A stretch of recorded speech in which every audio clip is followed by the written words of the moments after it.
আমরা তো at least feel করেছি যে আমাদের ঘাটতি আছে, আমাদের যে ব্যর্থতা আছে সেটা থেকে শেখার চেষ্টা করছি আমরা।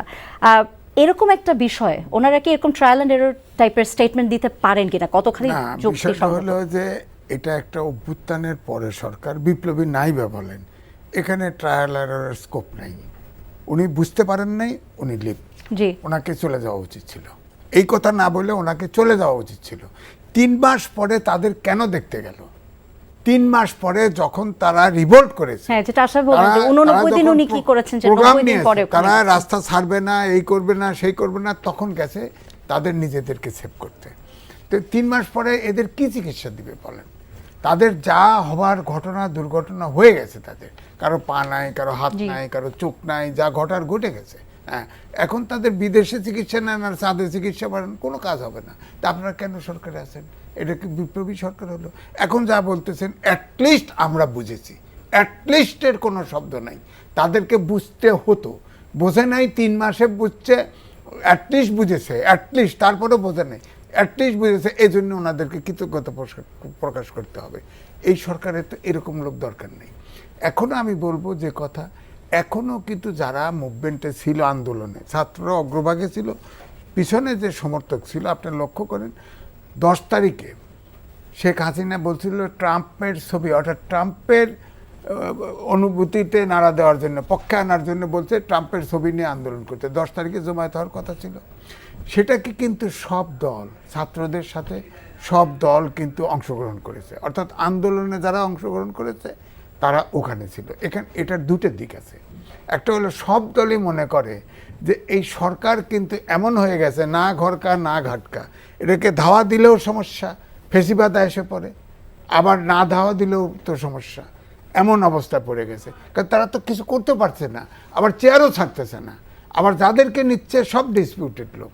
হ্যাঁ, আসব কাছে বলছে না যে লোক না চাইতে পারলে বিজ্ঞাপন দেখ, কারা ইন্টারেস্টেড, লোক দিচ্ছে না।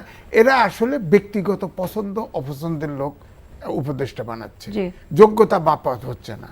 যে একটা বিপ্লবী সরকারে কোন ধরনের লোক যাওয়া যায়, চ্যালেঞ্জ যারা ফেস করতে পারে, যারা বোঝে, যারা দ্রুত গতিতে স্টেপ নিতে পারে, এরকম লোক দরকার। এই লোক জনাব আজিজ।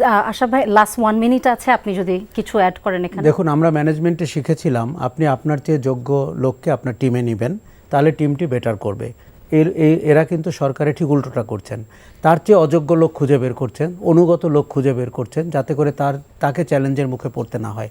আমরা খুব শীঘ্রই চাই আরও যোগ্যতম লোককে তারা খুঁজে বের করুন এবং করুন। আপনি শোনেন, অন্তর্বর্তী সরকারটি কোনো কোচিং সেন্টার না যে আপনি পদে পদে শিখবেন। এটা কি শিক্ষাঙ্গন, শিক্ষালয়? এইটি আগুনের উপরে বসে থাকা যুদ্ধ অবস্থার সরকার। কাজেই তাদেরকে আমরা ওই অবস্থায় দেখছি। এখন আমি একটা কথা বলে থাকি, পদত্যাগ কখনো কখনো সম্মানের। ওনারা যদি এটা উপলব্ধি করতে না পারেন, অসম্মানের সাথে পদত্যাগ করতে হবে অথবা অসম্মানের সাথে বিদায় নিতে হবে। আমরা অন্তত এই সরকারের কোনো সদস্যের ব্যাপারে সেটি হোক আমরা চাই না। ছাত্ররা দেখেন আরেকটা করছে, দেখেন যে এই যে উপদেষ্টা 13 জন হয়েছে একটা বিভাগ থেকে। এখন ছাত্ররা নেমে গেছে যে ধরেন 4 ভাগের 1 ভাগ হলো উত্তরাঞ্চল, রংপুর, ওখানে একজনও নেই, অর্থাৎ অন্য ডিভিশনেও নেই। তো এগুলো সুষম উন্নয়নের ব্যাপারটা দেখবে না একটা সরকার যত ছোটই সরকার হোক, সরকার তো। আর এটা 40-50 জন না উপদেষ্টা, সমস্যা আছে কোথায়? সেটাই কাজ ভাগ করে একজন 3-4টে মিনিস্ট্রি নিয়ে কি করতে পারে বলেন? তো আমরা তো শুনছি যে একটা 7 দিন পরে আর এক মিনিস্ট্রির হাত দিতে হয়, এরকম হচ্ছে। এই দায়িত্ব তো আপনাদের তো এত আপনার কৃষ্ণতা সাধন করতে বলা হয় নাই।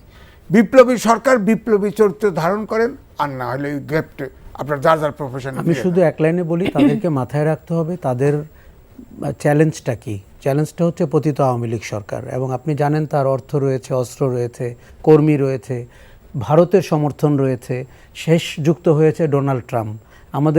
আপনি শত্রুর তালিকাটা একবার দেখেন, যারা বাংলাদেশ রাষ্ট্রকে স্থিতিশীল দেখতে চায় না।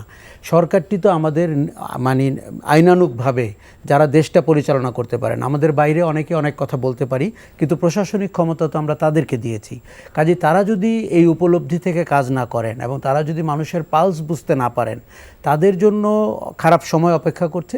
কিন্তু আমার যে একটা দুশ্চিন্তা, সেটা হচ্ছে ওই খারাপ সময়টি তো বাংলাদেশের জন্য খারাপ সময়, আমাদের অভ্যুত্থানের জন্য খারাপ সময়। এবং আপনি জানেন আমরা প্রায় দুঃস্বপ্ন দেখি যে ওই পতিত শক্তি আবার যেমন করে তার সহযোগীরা মাথাচাড়া দিচ্ছে জি, সেও তারাও কিন্তু যেন। যে কোনো সময় কলার ভেলায় উঠে চলে আসতে পারেন। কাজে এটি যেন না ঘটে, অন্তত আগামী 15-20 বছর সেই নিশ্চয়তা আমাদের দিতে হবে। জি, আমরা একেবারে শেষের দিকে চলে এসেছি। আশরাফ কায়সার ভাই, থ্যাংক ইউ আপনাদের আসবার জন্য এখানে, এবং এম এ আজিজ ভাই ধন্যবাদ জানাচ্ছি এনটিভি স্টুডিওতে আসবার জন্য।